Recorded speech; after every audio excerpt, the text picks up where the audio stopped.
putain, il y a une exposition de merde. Je suis à moitié malade. J'ai mal au dos. Bah écoutez, toutes les conditions sont réunies pour une bonne vidéo. Hey, salut les Ardos. Bienvenue dans cette nouvelle vidéo. Aujourd'hui, deuxième partie consacrée à mes 50 albums de métal préférés. Dans la première partie, j'avais passé en revue les 10 derniers albums du classement, c'est-à-dire classés de la 50e à la 41e position. Et donc dans cette deuxième partie, c'est logique, vous êtes pas cons. Quoique, on va parler des albums qui sont situés entre la 40e et la 31e place. Je rappelle que je me suis fixé deux règles. La première, c'est qu'ici on parle bien de heavy metal, et de toutes ses ramifications au cours du temps. Et donc les genres qui sont un peu cousins, style punk rock ou hard rock, sont hors sujet. Ceci étant dit, il y a beaucoup de groupes dans les années 70 et 80 qui ont un petit peu joué sur les deux tableaux, comme Deep Purple, Scorpion ou Blue Oyster Cult par exemple. Et évidemment, ces groupes-là sont admis. Mais il faut vraiment qu'il y ait une base métal pour être raccord avec le classement. Et maintenant, je vous rappelle la deuxième règle qui est importantissime. Un album par artiste. Alors ça peut paraître un peu con dit comme ça, mais le vrai but derrière ce top, c'est évidemment de vous faire découvrir des trucs. Parce que bien sûr, parmi les groupes présentés, il y en a toute une tétrachée qui aurait mérité de voir plusieurs de leurs albums dans le classement. Et d'ailleurs, je manquerai pas de vous le signifier, promis. C'est un truc que j'ai pas dit dans la première vidéo, mais prenez en compte le fait que ce top, je le fais à un instant T. Et si je refais ce top dans une semaine, un mois ou dans un an, sûrement qu'il sera différent. Les goûts, c'est mouvant. Et l'art est sujet à des débats perpétuels. Il n'est pas nécessairement fait pour être hiérarchisé de manière stricte. Bon voilà, je pense que j'ai bien expliqué mes intentions, et donc il est temps de rentrer dans le vif du sujet. Ah putain, et en plus je me sens ballonné alors que j'ai vraiment rien bouffé quoi. Le premier groupe que l'on va aborder a connu une trajectoire plutôt intéressante. Avenged Sevenfold est un groupe issu de la côte californienne. Ouais, encore, ouais. Ils se sont illustrés au début, milieu des années 2000 dans la scène montante qui était le metalcore. C'est à partir de leur troisième album qu'ils prendront un virage plus heavy et mélodique, ce qui leur permettra de faire quelques incursions dans le mainstream.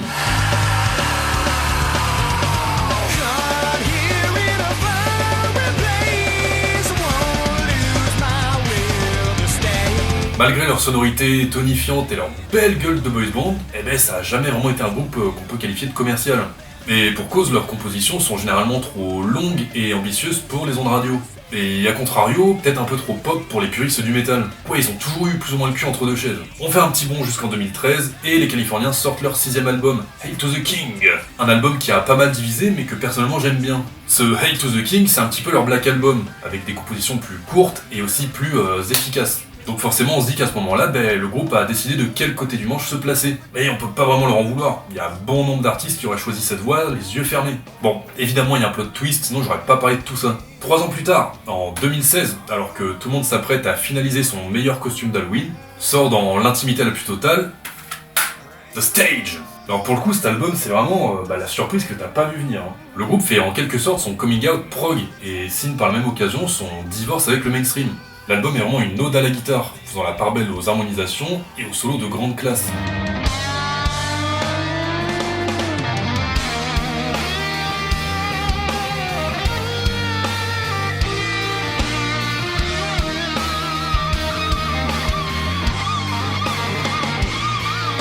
C'est une fresque spatiale sur l'humanité, la conscience, son rapport à la technologie et l'intelligence artificielle, des thématiques qui sont on ne peut plus actuelles. J'ai réellement découvert le groupe avec leur album Nightmare, qui d'ailleurs lui aussi aurait mérité une place au classement. Mais pour moi The Stage, c'est un cran au-dessus. Je trouve que c'est vraiment avec cet album que le groupe a trouvé son style et son équilibre. Les musiciens sont au diapason, ils s'accordent parfaitement et le résultat est plus que prenant.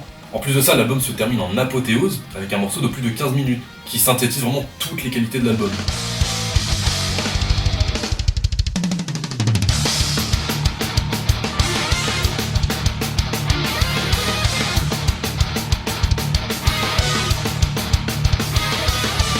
En vrai, je pense que c'est l'un des albums les plus accessibles de ma liste, et donc je ne peux que vous inviter à y prêter une oreille.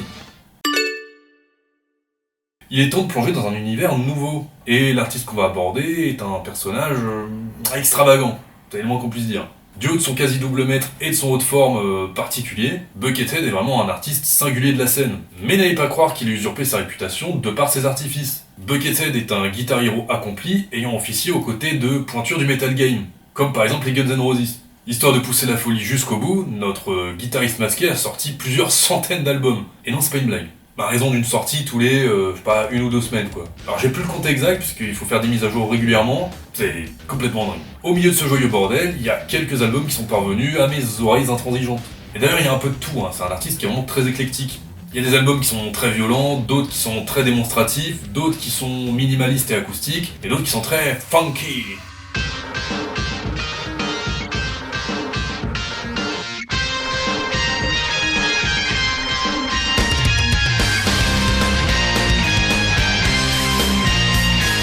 Pour tout vous dire, j'ai hésité entre 2 albums. L'un c'est Crime Slang Scene et l'autre c'est Albino Slug. Évidemment, je vous invite à écouter les deux. Je l'ai découvert avec le premier cité, et donc léger avantage pour Crime Slang Scene. C'est assez difficile à décrire. Alors il y a bien une base heavy metal, mais agrémentée de funk et d'expérimentation en tout genre. Alors je l'ai pas encore dit, mais c'est un album purement instrumental. Comme la plupart de ces albums en réalité.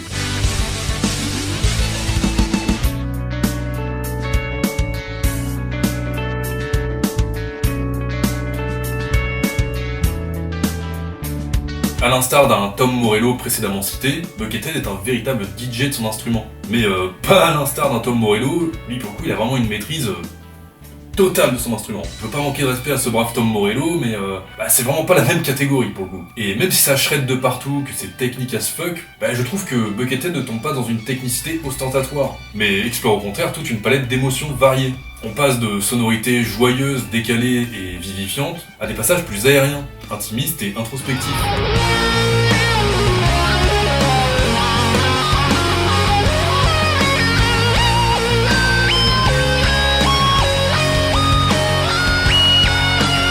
Et oui, parce qu'avant d'être un virtuose de la gratte, c'est un véritable compositeur Buckethead.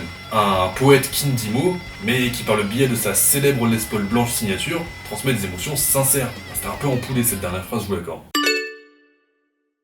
Non mais attendez. Nous aussi en France on regorge de guitaristes de grande envergure. Malheureusement c'est pas à heure de grande écoute que vous les entendrez. Peut-être sur Arte, mais c'est pas au milieu de toutes les merdes du service public que vous pourrez les entendre. Pardon, j'ai mon côté réac qui s'exprime. Le groupe dont il est question nous vient de Montpellier, et c'est le guitariste Stéphane Forté qui l'a fondé. Ce Stéphane Forté, c'est l'un de mes guitaristes favoris. Ils fondent Adagio en 2000, et c'est 1 an plus tard que sort leur premier album, qui est plus que convaincant.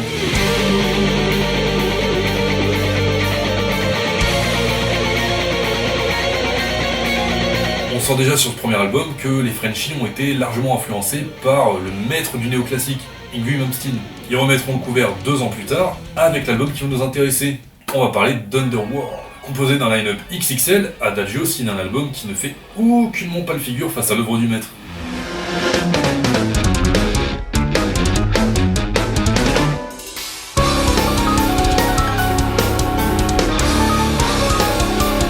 C'est puissant, c'est épique, c'est technique, c'est baroque. Franchement, moi j'adore. Et pourtant, je suis d'accoutumé pas trop réceptif à ce genre de métal, que je trouve souvent trop maniéré. Le boulot est tellement quali, les musiciens sont tellement bons que j'ai trouvé mon compte. Donc évidemment, comme je vous l'ai dit, ça renvoie beaucoup à du Malmsteen, mais ça me fait également beaucoup penser à du Symphony X. 2 artistes qui auraient presque mérité une place dans le classement, mais opinion impopulaire, attention, je prends ça avec des pincettes, mais Adagio, je trouve que c'est meilleur. Pour moi, ils ont dépassé les maîtres. C'est comme ça arrive parfois. Crossing the borders of an enchanted dream, silver dust falling on my hand. Empty spaces of a new horizon. Je trouve que jusque-là, j'ai été assez sage quand même. J'ai agrémenté mon top de quelques groupes, quelques albums un petit peu extravagants, on va dire. Mais là, on tient vraiment le Roswell de la liste. Alors préparez-vous, on va parler d'un obscur projet venu d'outre-tombe, un album qui porte le nom de Murmure, par un groupe qui s'appelle Murmure. Il m'a été très difficile de trouver des informations sur ce projet, tant il est cryptique. Et pour cause, là où les personnes derrière ce projet n'ont laissé aucune carte de visite.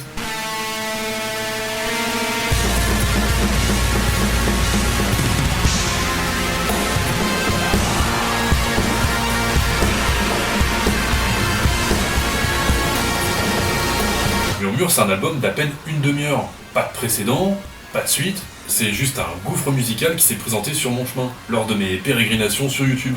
Mais n'allez pas croire naïvement que ces 30 petites minutes vont s'écouler sans échymose. Murmure, c'est un voyage à la fois sinistre et majestueux. C'est une œuvre assez difficile à décrire. C'est une sorte de fusion de black metal et de musique électronique, où les textures sonores comptent plus que les notes elles-mêmes.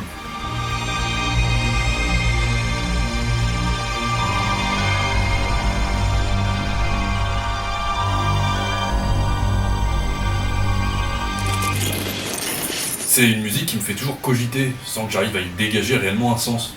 Tout ce que je sais, c'est qu'à chaque fois, je me prends une baffe dans la gueule, car c'est une expérience sensorielle déroutante qui vaut le détour. Déroutante, détour, doublon, hein. C'est une expérience sensorielle déroutante qui mérite qu'on s'y attarde une petite demi-heure.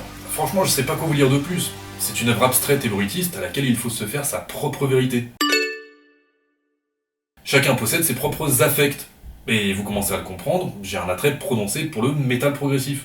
Si j'ai pu, durant mon adolescence, comme beaucoup, balancer ma tête d'avant en arrière sur des groupes comme Bullet for My Valentine ou Bring Me The Horizon, le metalcore c'est pas vraiment mon dada. Et c'est un genre qui est assez rare dans mes playlists. Évidemment, l'un de ces groupes fait exception, sinon je vous aurais pas raconté tout ça. On se rend donc au pays des kangourous et de toutes les bestioles les plus horrifiques qui peuplent ce monde, à la rencontre de Parkway Drive. Franchement, Parkway Drive, c'est une discographie quasi sans faute, où chacun aura son chouchou. Pour ma part, c'est Atlas qui aura su viser droit dans mon petit cœur, fragile et sensible.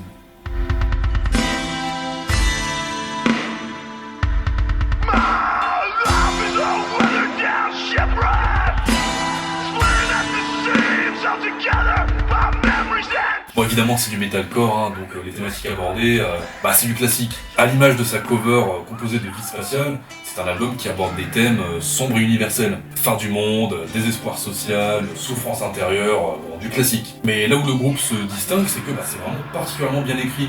Avec de belles tournures de phrases, de belles métaphores, c'est vraiment qualitatif. Et ça, c'est pas juste moi qui le dis, c'est vraiment un groupe qui a cette réputation.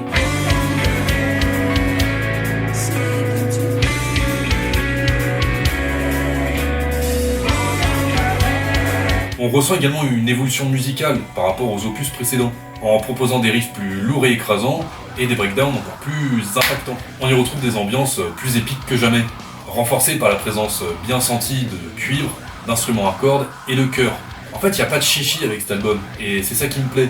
La composition est top, on sent qu'elle n'a pas été forcée, chaque instrument trouve sa place parmi les autres, et chaque arrangement trouve sa place dans le mix. C'est un album que je trouve vraiment raffiné, avec une production archi léchée, où la lourdeur des riffs et le chant rageur de Winston McCall se conjuguent merveilleusement bien aux différents arrangements orchestraux. S'ajoute au mix déjà riche, des guitares acoustiques somptueuses, pleines de profondeur et de reverb. Et malgré la mélancolie globale qui jalonne le disque, s'en dégage malgré tout l'espoir, au travers des différents arrangements, et de lyrics stimulants, inspirants, voire même fédérateurs.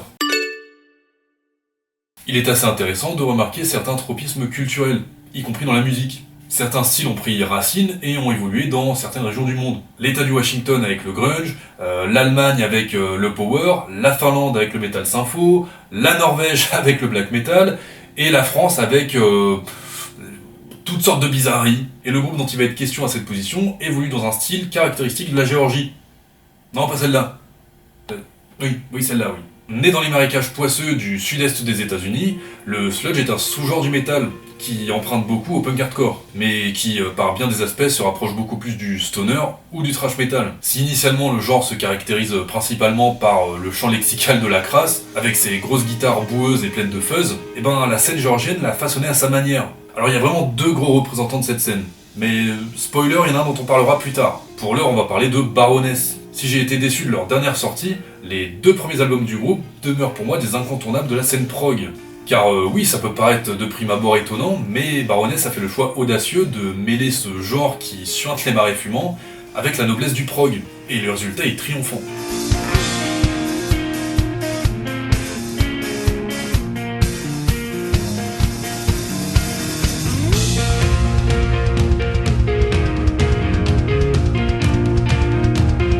Derrière ces magnifiques covers très soignés, nés de la main du guitariste John Bisley, Baroness propose un métal impactant, à la fois sauvage et contemplatif. Les riffs sont rugueux, mais recherchés. La prod est terreuse, mais distinctive, dépouillée de tout artifice inutile.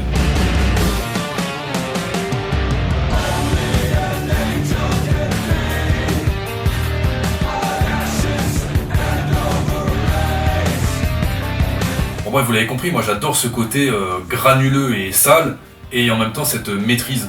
Le groupe tire vraiment profit de ces deux genres que tout semble opposer pour en extraire le meilleur. On passe de parties en son clair hypnotique à des gros riffs massifs sales. Le chanteur pose une voix rauque et écorchée, mais maîtrisée.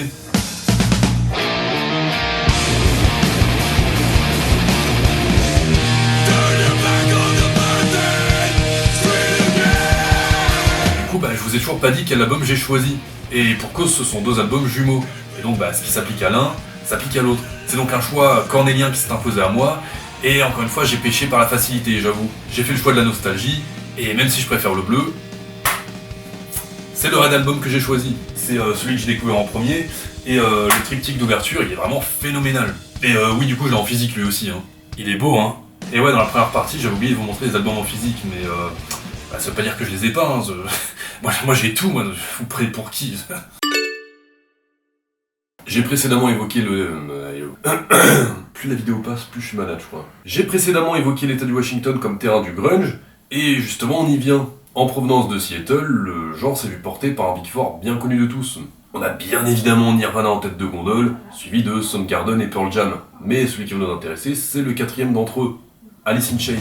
Alors je vois venir à grands pas les chieurs de tous bords qui vont expliquer que Alice in Chains c'est pas du métal. Mais selon moi, le grunge, à l'instar du néo-metal, c'est pas vraiment un style à part entière, c'est plutôt une mouvance culturelle. Donc bon, Alice in Chains c'est une carrière splittée en deux, puisqu'en effet les Américains auront sorti 3 albums dans les années 90, et suite à la mort tragique de Len Staley, eh bien, ils se reformeront des années plus tard et sortiront 2 scuds.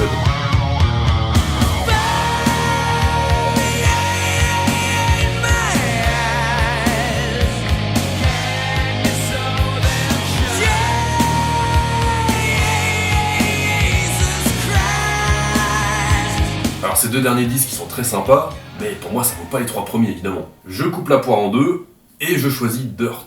Pour moi c'est le sommet créatif du groupe, et il illustre assez bien ce que j'ai expliqué juste avant. On y retrouve des ambiances plus lourdes, héritières du métal des années 70, avec des riffs simplifiés, mais également plus percutants. Un chant plus incisif, porté par un Len Staley impérial, avec des harmonies vocales qui peuvent rappeler le heavy anglais de l'époque de la New Wave of British Heavy Metal. Mais le groupe ne se repose pas sur les lauriers du passé. L'accordage bas et les textures granuleuses les rapprochent davantage du sludge ou du stoner, avant même que ces termes ne soient démocratisés.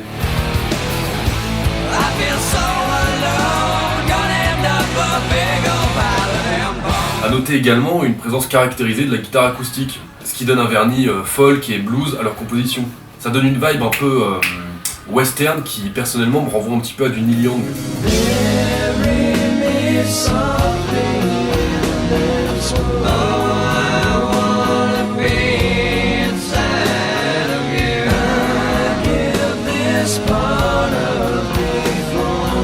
Nirvana sonne punk, Pearl Jam et Soundgarden sonne blues, Alice in Chains sonne résolument plus metal. Et c'est pas pour me déplaire. Et Cocorico, vous savez ce que ça veut dire? On va parler à nouveau d'un groupe français. Le groupe en question s'appelle Hangman's Chair et nous provient d'Essonne, comme votre humble serviteur. C'est assez marrant de parler de ce groupe maintenant, tant leur style musical composite en... Putain de motard de fils de pute!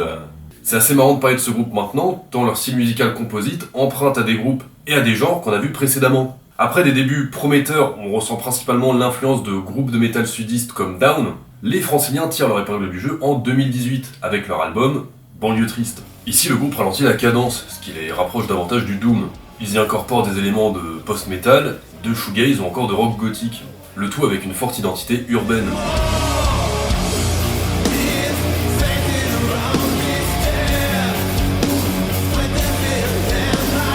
Le groupe impose une ambiance lourde, sombre, crépusculaire, mais mélodique. C'est une œuvre profondément viscérale, où les morceaux prennent la forme de longues litanies, aux riffs lancinants. Les textes sont habités par la solitude, la perte, l'ennui, la dépression et le deuil. On y ressent tout ce que la banlieue parisienne peut y enfermer de grisailles existentielles.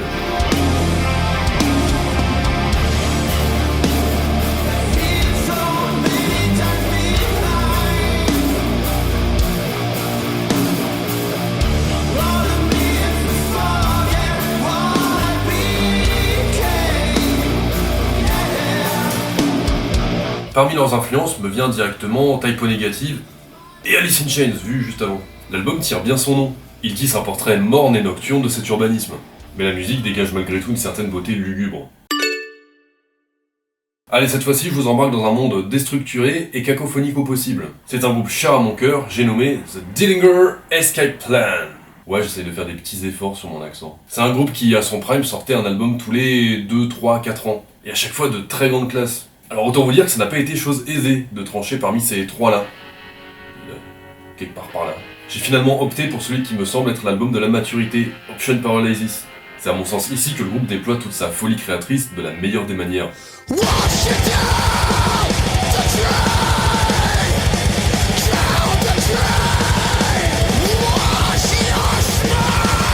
A la base, ces mecs-là, ils étaient partis d'un post-hardcore, mais je pense qu'ils ont trouvé le style peut-être un peu trop étriqué. Alors avec cet album, ils ont pris un virage légèrement plus métal, en y incorporant des éléments de jazz et de noise, jusqu'alors beaucoup plus résiduels dans leur discographie.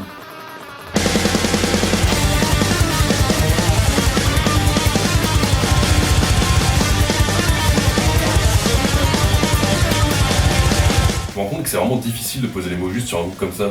Leur musique sort vraiment des carcans. Les idées fusent tellement qu'on se demande si le groupe va parvenir à raccrocher les wagons pour former un tout cohérent. On passe de quelques notes de piano réconfortantes et introspectives à un déchaînement de violence chaotique, syncopée et cacophonique, sans trop savoir comment d'ailleurs. Et ça marche. Alors, je sais pas comment, mais force est de constater que ça marche. Mais non, c'est compliqué. C'est compliqué de parler d'une œuvre pareille, tant l'incertitude règne en maître. Chaque nouvelle écoute révèle des choses jusqu'alors insoupçonnées.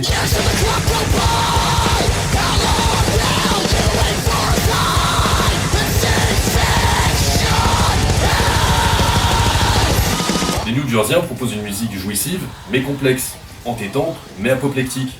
Et évidemment que tout le monde ne sera pas embarqué dans la centrifugeuse Option Paralysis. Mais pour sûr, vous y serez au moins déstabilisé. Et rien que pour ça, ça vaut le coup de se laisser 3 quarts d'heure devant soi. Bon, 41 minutes et 30 secondes pour être exact. C'est pas du luxe, franchement. Il est de notoriété publique que le métal progressif est un genre qui accouche régulièrement de morceaux qui dépassent allègrement la barre des 10 minutes. Il n'est même pas rare de voir des albums se terminer en apothéose avec des morceaux qui dépassent les 20 minutes. Alors maintenant, il faudrait imaginer un album qui serait composé que d'un seul morceau, d'1 heure. Rêve pour certains, cauchemar pour d'autres, en tout cas les Norvégiens de Green Carnation l'ont fait. On va donc parler de leur album Light of Day, Day of Darkness. Une seule pièce d'1 heure, découpée en mouvements. Une fresque dense et labyrinthique. C'est un exercice de style ambitieux, mais forcément un peu casse-gueule. Mais Green Carnation évite le piège de la démonstration.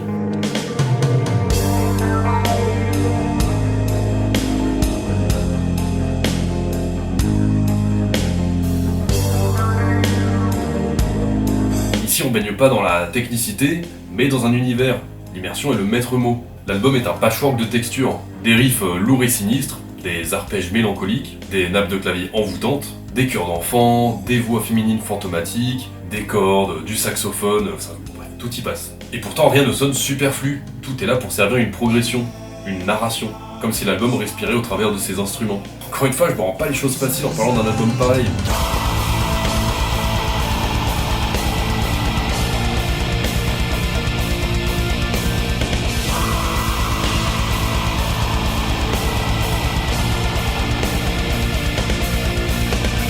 C'est une œuvre purement sensorielle où chacun trouvera ses mots. Tout ce que je peux vous dire, c'est que c'est un album sur la vie et la mort, avec ce que ces thèmes si universels apportent de beau et de tragique. En effet, il semblerait que l'album ait été grandement inspiré par la naissance du fils de Tchort, le guitariste, mais également malheureusement dans le décès prématuré de sa fille. Et c'est pour ça que c'est un album qui est aussi ambivalent dans ses sonorités. On y ressent une sorte de désespoir tranquille, d'acceptation du chaos, plus qu'un cri de révolte. C'est un flux continu de sonorités aux allures cinématiques et pastorales. Le disque fonctionne comme un rêve où on perd la notion du temps. C'est une cathédrale sonore où on traverse des paysages, des silences et des tempêtes. Bon d'ailleurs j'allais clôturer la vidéo mais j'ai oublié de vous le montrer lui aussi.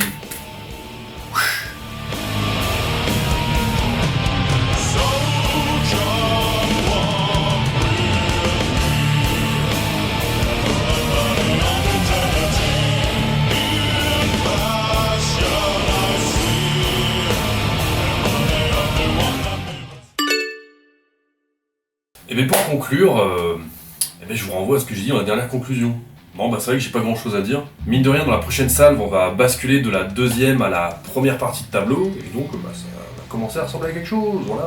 Et d'ailleurs j'ai vraiment hâte, parce que plus on se rapproche de la fin, et plus j'ai de choses à dire. Bon pour le reste vous connaissez, abonnez-vous, la petite cloche, commentaire, un like, jette-toi d'un pont, bouffe le cul de ta voisine, enfin vous avez compris quoi, voilà. Bon, on se retrouve prochainement pour la suite là, allez go.